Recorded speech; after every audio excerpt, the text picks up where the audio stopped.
Olá, pessoal, tudo bem? Então, hoje estamos aqui com a nossa quarta aula do curso sobre metodologias ativas. E hoje, nessa quarta aula, nós vamos ver um pouquinho mais sobre aprendizagem baseada em projetos e pesquisa, tá? Que são dois modelos de metodologia ativa, seguindo, né, com base no livro do João Matar, que é a base que eu segui para pegar todas as metodologias que eu iria apresentar nesse curso para vocês. Então, primeiramente, né, a aprendizagem baseada em projetos, o surgimento, né, dessa metodologia ativa. O desenvolvimento da metodologia de aprendizagem baseada em projetos teve suas origens em 1900, quando o filósofo americano John Dewey comprovou o aprender mediante o fazer, valorizando, questionando e contextualizando a capacidade de pensar dos alunos numa forma gradativa de aquisição de um conhecimento relativo para resolver situações reais, em projetos referentes aos conteúdos da área de estudos, que tinha como meta o desenvolvimento dos mesmos no mesmo aspecto físico, emocional e intelectual, por meio de métodos experimentais. Isso de acordo com Mason Miranda Munhoz Júnior e Castanheira, né, no artigo que eles elaboraram no ano de 2012.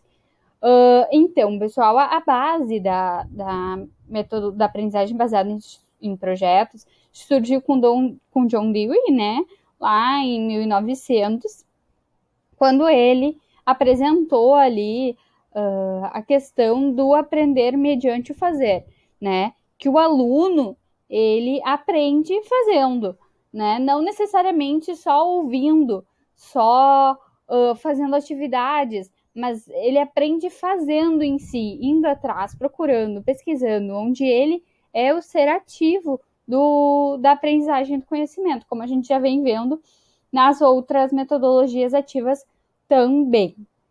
Uh, a ABP, né, que a gente viu essa sigla na aula anterior da aprendizagem baseada em problemas, também é utilizada para cá na aprendizagem baseada em projetos, tá? Do inglês, né, essa metodologia fica Project Based Learning, né, o PBL. Então fica o outro, esse é PBL e o outro é, não me recordo agora, mas a gente viu lá no anterior, tá? Então, já é uma metodologia ativa que vem há bastante tempo, né? Claro que não com um nome, não descrita e escrita e falada como uma metodologia ativa, mas sim a sua base, né? Que já é mais antiga ali, a questão do aprender fazendo que o John Dewey trouxe.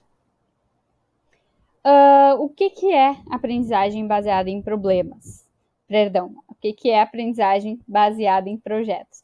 Eu trouxe três informações diferentes de autores e de locais diferentes para vocês terem um pouquinho desse o que é, né?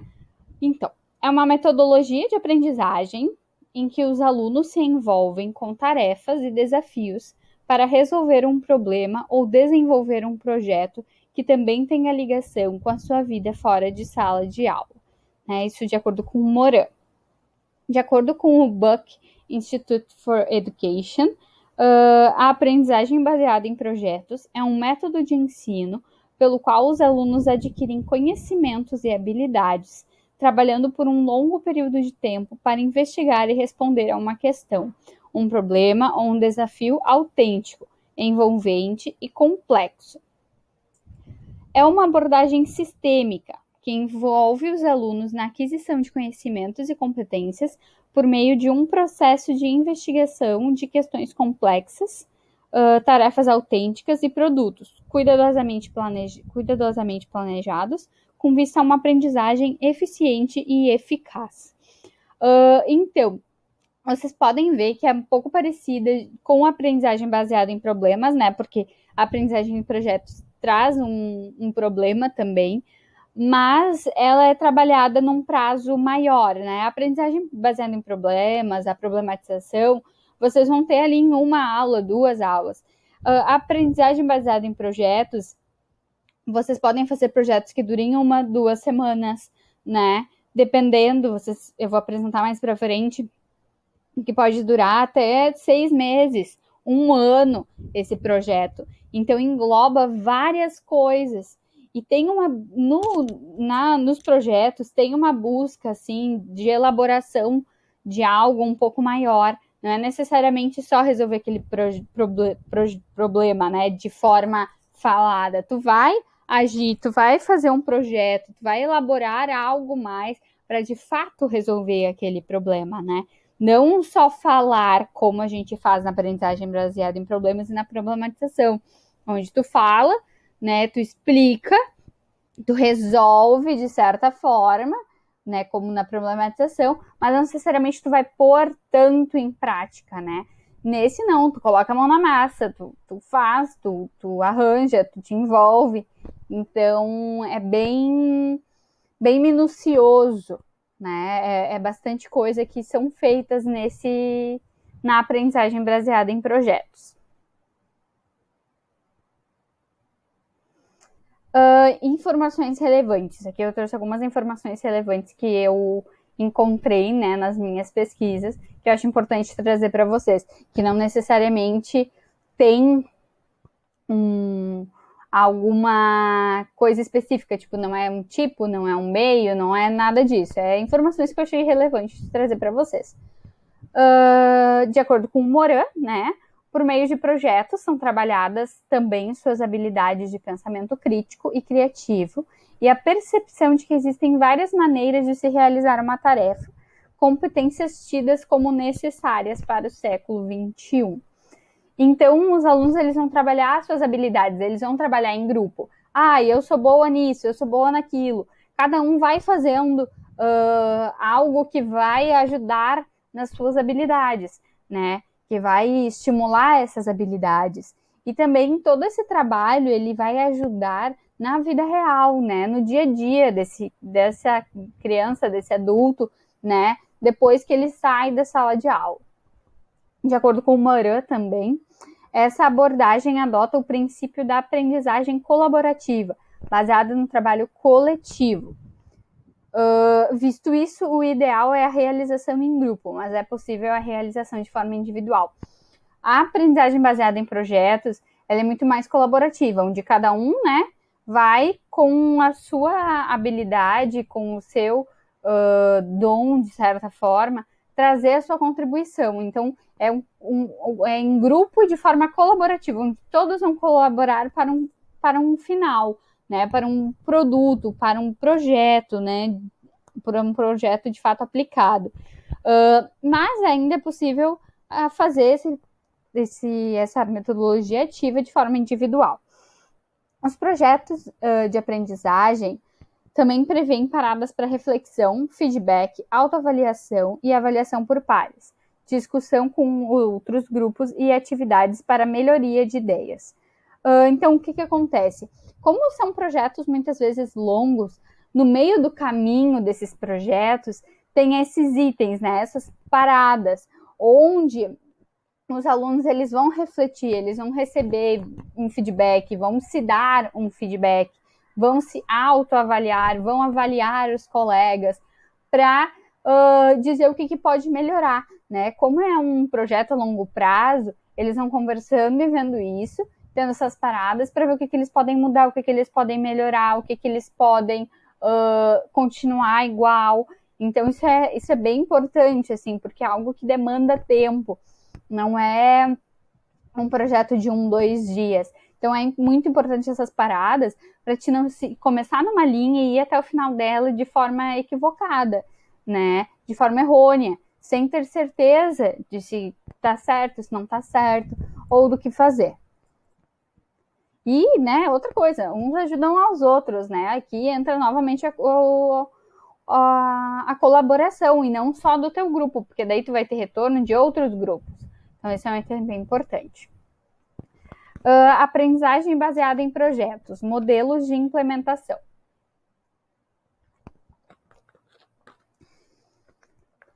Então, de acordo com o Moran, eu peguei, né, o que ele colocou como modelos de implementação, tá? Da aprendizagem baseada em projetos. Então, de acordo, né? Há vários modelos para a implementação da aprendizagem baseada em projetos. Elas se diferem em duração e formato disciplinar ou interdisciplinar, de acordo com Morin, conforme, né, segue.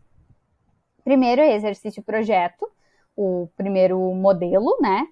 Que é quando o projeto é aplicado no âmbito de uma única disciplina. Então, o exercício-projeto é só uma disciplina. Por exemplo, eu vou dar história e eu vou aplicar só referente à história, só na disciplina de história, ponto. Componente projeto é o segundo modelo, que é quando o projeto é desenvolvido de modo independente das disciplinas, apresentando-se como uma atividade acadêmica não articulada com nenhuma disciplina específica. Então, o componente projeto é quando a escola decide fazer e estimular os alunos a realizarem um projeto, né? Aplicarem essa aprendizagem baseada em projetos à escola em geral, não necessariamente direcionada a uma disciplina em específico, a um assunto específico, a um conteúdo específico, mas sim sobre vários conteúdos que não sejam de uma disciplina específica. Então, às vezes, se eles fazem alguma gincana, né, é feita alguma gincana, é feita algum projeto na escola, e eles não envolvem disciplina, né, e sim a escola em geral. É esse modelo, né.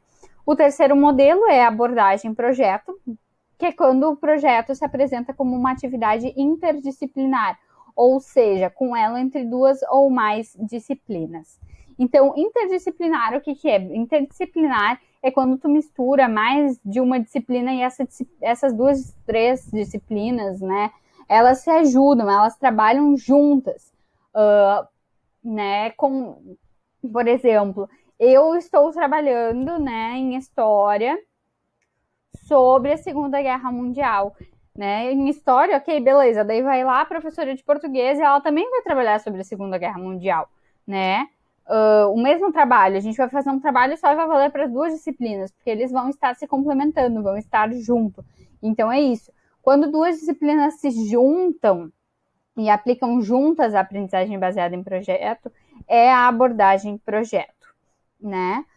E o quarto modelo é o currículo projeto, que é quando não é mais possível identificar uma estrutura formada por disciplinas, pois todas elas se dissolvem e seus conteúdos possam estar a serviço do projeto e vice-versa.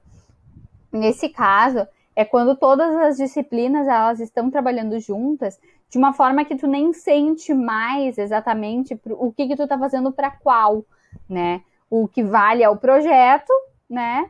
O que tu vai fazer para o projeto e o que o projeto vai fazer para aquela disciplina, certo? Uma coisa importante referente à duração. De 1 e 2 semanas são os projetos que são feitos de modo disciplinar, né? E o componente projeto ali. O terceiro e o quarto modelo, eles geralmente são semestrais ou anuais. Nada que, claro, impeça que os 2 primeiros também sejam semestrais ou anuais e que os outros tenham menor duração, tá? Então, é mais ou menos isso. Tem vários tempos, né? Depende realmente do que tu vai fazer, do projeto que tu vai elaborar, né? Do que tu quer com esse projeto para os alunos. Agora, a classificação dos projetos, tá? Tem 3 classificações diferentes dos projetos, de acordo com o Morin novamente, tá? Ele é bem presente nesse modelo de metodologia ativa. Então, os projetos podem ser classificados de acordo com o seu objetivo, como explicar algo já conhecido, procurar uma nova solução para algo, ou construir um produto novo ou processo. Então, de acordo com o Morin, né, o primeiro projeto é o projeto construtivo, que tem a finalidade de construir algo novo, criativo, né, seja no processo ou no resultado. Então, ou no resultado, né, então tu pode fazer algo novo, tanto no processo do teu projeto, quanto no resultado do teu projeto, né, ou num, ou no outro, ou nos dois. Projeto investigativo, que é quando o foco é pesquisar uma questão ou situação utilizando técnicas de pesquisa científica. Pesquisa científica é o que a gente vai entrar na próxima, né? Nessa mesma aula, no próximo item. Então, é quando tu pesquisa uma questão específica e tu vai utilizar através de técnica de pesquisa científica, que é quando tu vai fazer um levantamento, né, de dados, uma pesquisa, uma busca, um estudo.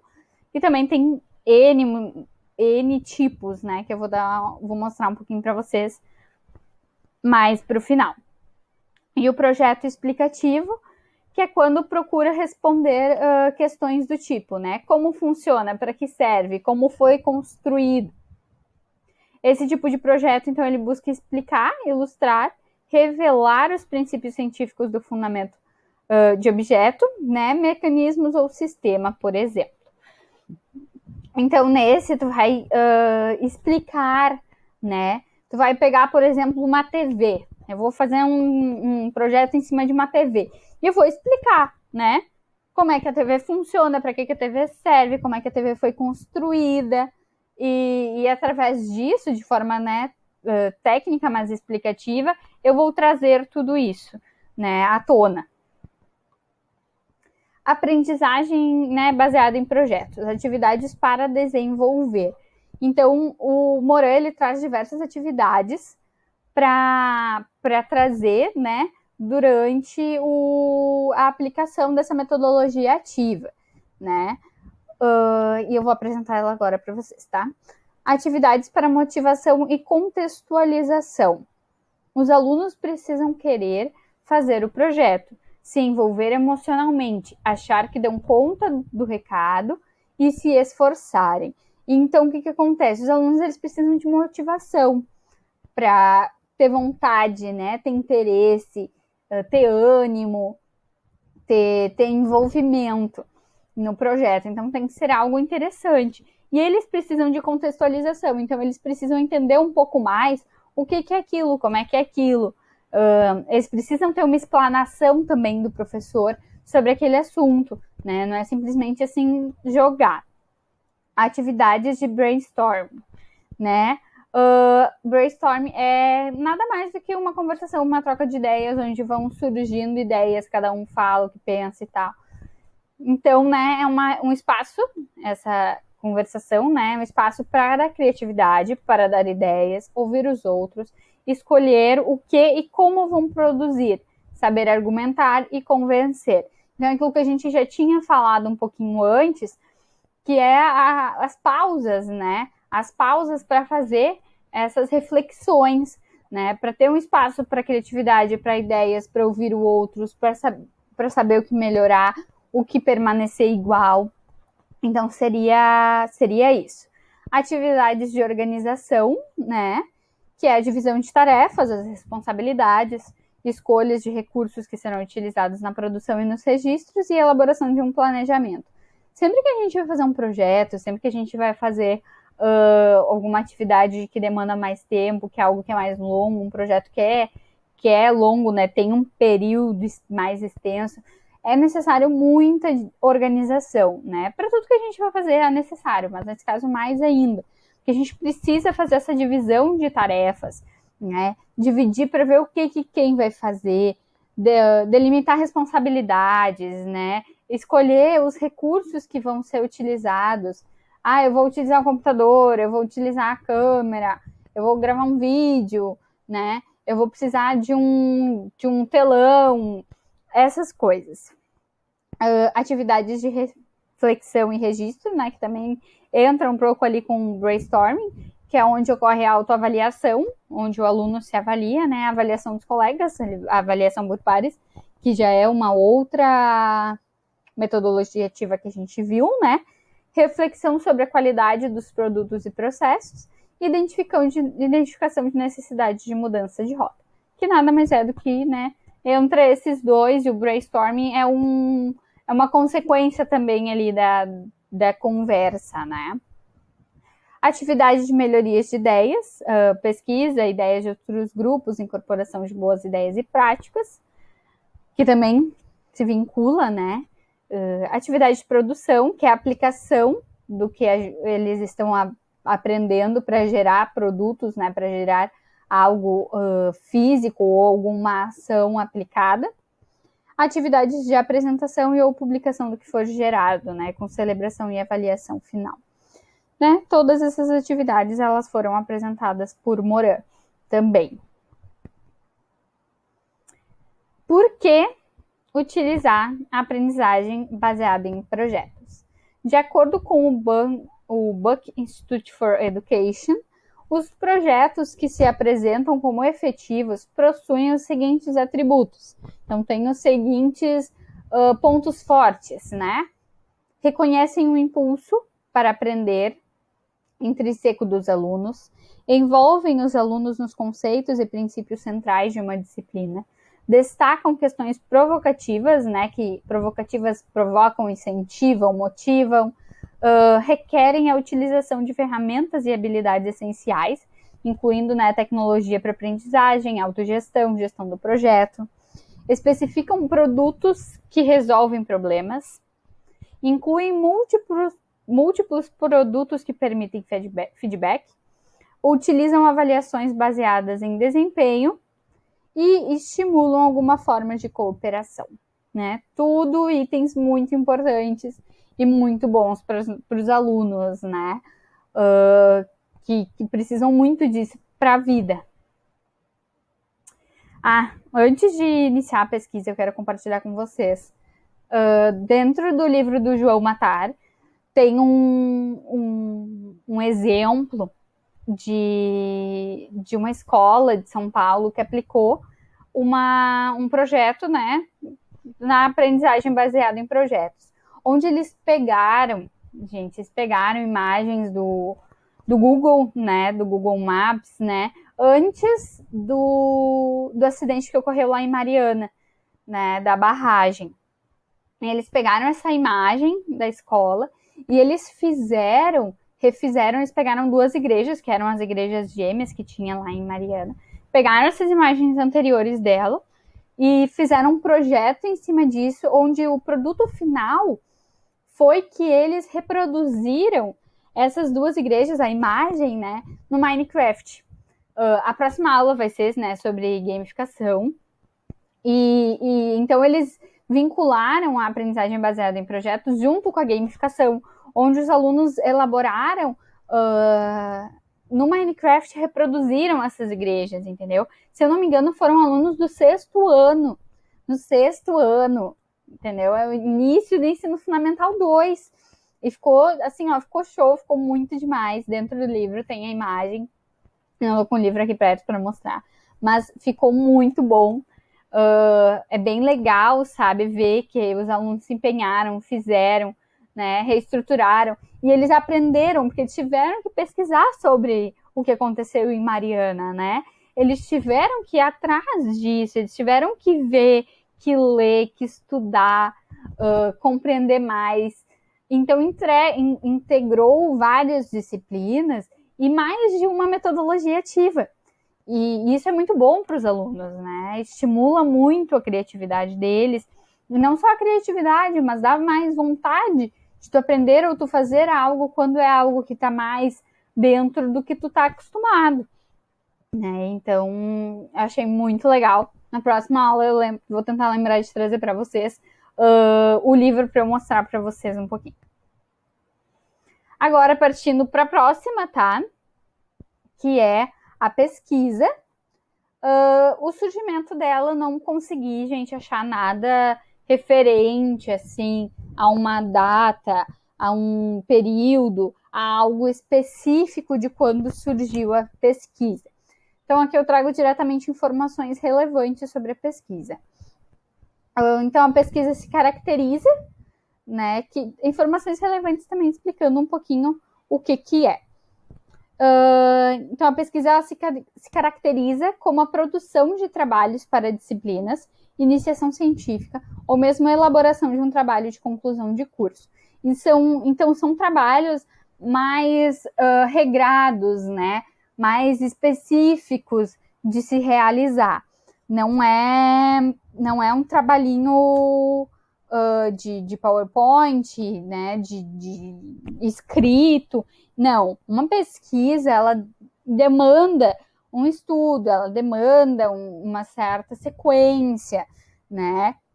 Claro, a gente vê isso muito e se faz isso muito no ensino superior, mas nada impede que se aplique ao ensino médio, que se aplique ao ensino fundamental. É possível fazer em grupo, né? E os alunos, eles já vão aprendendo a como fazer isso, eles já vão aprendendo as normas da BNT, porque esses trabalhos sempre têm que seguir as normas da BNT, né? E quando eles chegarem lá no ensino superior, isso eles já vão estar mais tranquilos, eles já vão ter uma noção de como fazer. Então não vai chegar no TCC e, tipo, eles não vão ficar, meu Deus, é um TCC, que horror, que absurdo, eu não sei o que fazer, eu tô perdida. Eles vão estar mais tranquilos, então é algo que eu acho muito interessante de se aplicar desde o ensino fundamental, né? Do ensino fundamental 2, claro, de uma forma não tão regrada, talvez, né? Talvez mais regrada no ensino médio, mas introduzindo a pesquisa para os alunos.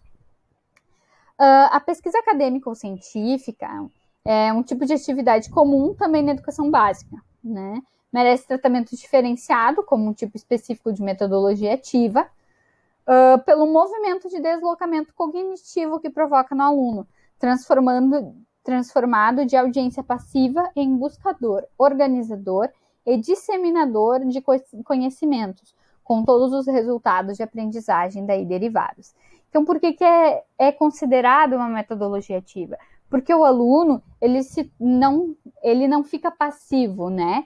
Ele que vai buscar, ele que vai pesquisar, ele que vai ir atrás disso. O professor, ele vai ser um mediador, um orientador, ele vai aconselhar o aluno.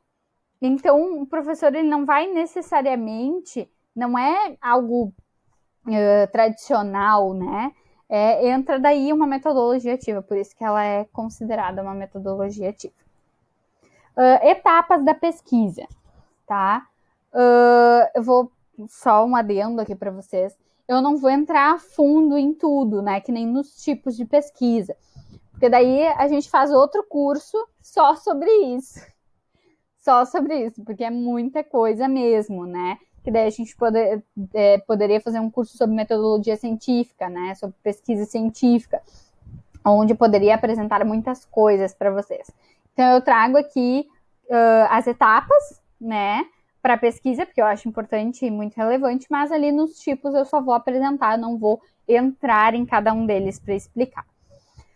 Então, primeiramente, a escolha do tema, que é necessário fazer a escolha do tema e delimitar, né? Porque se fica muito abrangente, quanto mais abrangente o tema e menos delimitado, mais coisa você vai ter para escrever, e às vezes o seu trabalho se perde, principalmente se tu tem uma delimitação de páginas. Eu trouxe essas etapas de acordo com um artigo, né, que é de Fontanelles, Simões, Farias e Fontanelles. Sim, a última Fontanelles, a irmã da Simões, e casou com o primeiro Fontanelles, tudo em família ali. Então, de acordo com eles, né, o pesquisador deverá perguntar, né, o que de fato quero estudar, né? O que eu quero estudar? Para escolher o tema, eu preciso saber o que eu quero estudar, eu preciso saber o que eu quero aprofundar o meu conhecimento. O tema corresponde a um aspecto geral sobre uma área de interesse de um determinado assunto que se deseja estudar. Né? Então, o tema é a resposta, o que eu quero estudar. Né?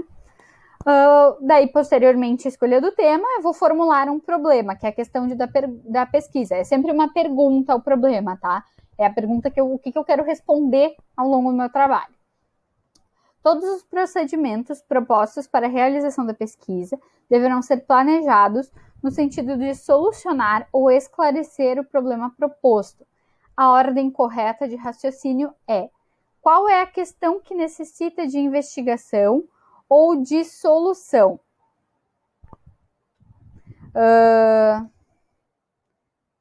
Me perdi. Todos os procedimentos propostos para a realização da pesquisa deverão ser planejados no sentido de solucionar ou esclarecer o problema proposto. A ordem correta de raciocínio é: qual é a questão que necessita de investigação ou solução? o que ela causa, o que a minha pesquisa irá contribuir para solucioná-lo, né? Porque a pergunta que tu fizer, que é o problema, vai ter que solucionar ela ao longo da tua escrita.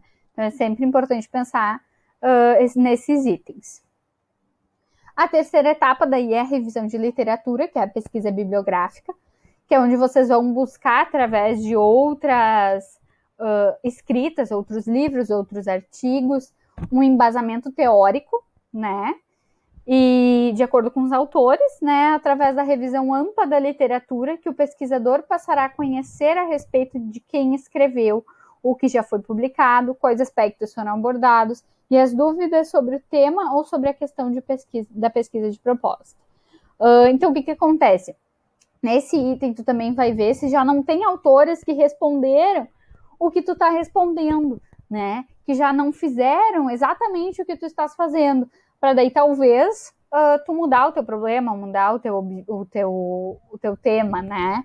Para não fazer algo que já está completamente feito. A justificativa. E eu tinha salvado mais uma etapa aqui que não ficou, gente. Mas eu vou explicar para vocês. A justificativa, né? Que é onde vocês mostram e apresentam os porquês da realização desse estudo, por que vocês escolheram esse tema, por que vocês quiseram escrever sobre isso, sobre esse problema, né? O que de relevante ele tem.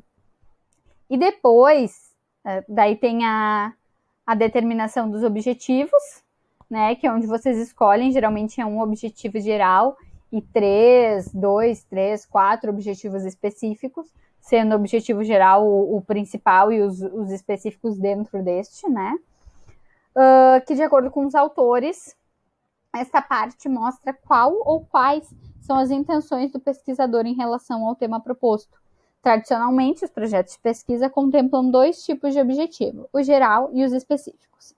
Ambos sintetizam o que o investigador pretende esclarecer e devem ser coerentes com o problema proposto e com a justificativa fornecida. Depois da determinação dos objetivos... eu repeti aqui. Esqueci de apagar, gente, perdão. Então, né, justificativa, determinação dos objetivos. Depois da determinação dos objetivos, tem a questão da metodologia, tá? Vocês têm que... A metodologia nada mais é do que os tipos de pesquisa que existem. Então, qual tipo vocês vão seguir, né? E de acordo, né, com o Matar, a metodologia indica o caminho e os recursos para resolver os problemas. É onde se escolhe qual tipo de pesquisa irá se seguir, pois os tipos são referentes ao procedimento e aos recursos, né, que vão ser escolhidos para atingir tudo que vocês delimitaram. Então, vocês vão escolher como é que vocês, na metodologia, vocês escolhem qual o tipo de pesquisa vocês vão realizar para delimitar o problema, não é delimitar, é para atingir, né, alcançar o problema, alcançar os objetivos, né? Então, isso é muito importante. Depois de todas essas etapas, daí vocês vão para a elaboração do projeto de pesquisa, que daí é colocar no papel, colocar de fato, montar todas essas coisas que vocês pesquisaram, que vocês fizeram, né? O tema, o problema, os objetivos, a metodologia, vocês têm que colocar ali tudo isso, né? Que é a elaboração do projeto de pesquisa. E claro que depois no artigo, né, na monografia, isso vai entrar também. Então, aqui eu trouxe os tipos de pesquisa, né, que tem quanto à finalidade, que é pesquisa básica ou fundamental, pesquisa aplicada ou tecnológica, quanto à natureza, que é a pesquisa observacional e a pesquisa experimental, quanto à forma de abordagem, que é a pesquisa qualitativa e a quantitativa, né, a quantitativa ela pode ser tanto descritiva quanto analítica. Quanto aos objetivos, que daí tem a pesquisa exploratória ou a pesquisa explicativa. Quanto aos procedimentos técnicos, que daí tem a pesquisa bibliográfica, documental, de laboratório ou de campo. E quanto ao desenvolvimento no tempo, daí tem a pesquisa transversal, longitudinal, prospectiva e retrospectiva. É nesse que eu não vou entrar em cada uma desses tipos, tá? Mas, gente, tem muito material bom na internet, muito artigo, muito vídeo explicando cada uma dessas. Então, é muito interessante ter esse conhecimento. mas isso aqui, só isso daria mais um curso. Então é bem extenso. Eu já fiz alguns cursos de extensão sobre metodologia científica, né, que é a pesquisa, e é bem bom, é bem legal. Então, esses tipos nessa tabela, eu peguei ela do artigo, né, dos Fontanelli, Simões e Farias. Daí que eu coloquei mais duas informações de acordo com o Matar, né? Que é importante que você procure triangular essas técnicas, não utilizando apenas uma em sua pesquisa. Então, gente, esses tipos aqui, esses modelos, né, esses tipos que tem de pesquisa, vocês não precisam usar só um na pesquisa de vocês, no artigo de vocês, na monografia. Não precisa, vocês podem usar mais de um, tá? É possível integrar, mesclar, juntar. Isso é, na verdade, bem bom. E todas essas habilidades devem ser trabalhadas não apenas individualmente, mas também colaborativamente, já que muitos projetos de pesquisa, inclusive no ambiente corporativo, né, de trabalho, são desenvolvidos em grupo. Então, isso, né, reforça o que eu tinha comentado com vocês, que não é necessariamente obrigatório, né, não é necessário que seja feito de forma individual a pesquisa. É possível fazer de forma colaborativa e em grupo. E eu acho isso ainda mais interessante para o ensino fundamental e para o ensino médio, né? Que ainda é mais importante ter um auxílio, não fazer sozinho. E é isso, tá? Essa é a nossa quarta aula. Amanhã vem a quinta, né? E a gente encerra daí na sétima. Então, nós ainda vamos ter, além dessa, mais 3 aulinhas para terminar o nosso curso. Agradeço vocês pela participação, pela atenção, pelo tempo dispensado para ver mais essa aula. E eu aguardo vocês na próxima aula, que daí já vai ser a antepenúltima, tá? Muito obrigada. Beijo, espero ter ajudado vocês. Qualquer dúvida, só deixar aqui nos comentários.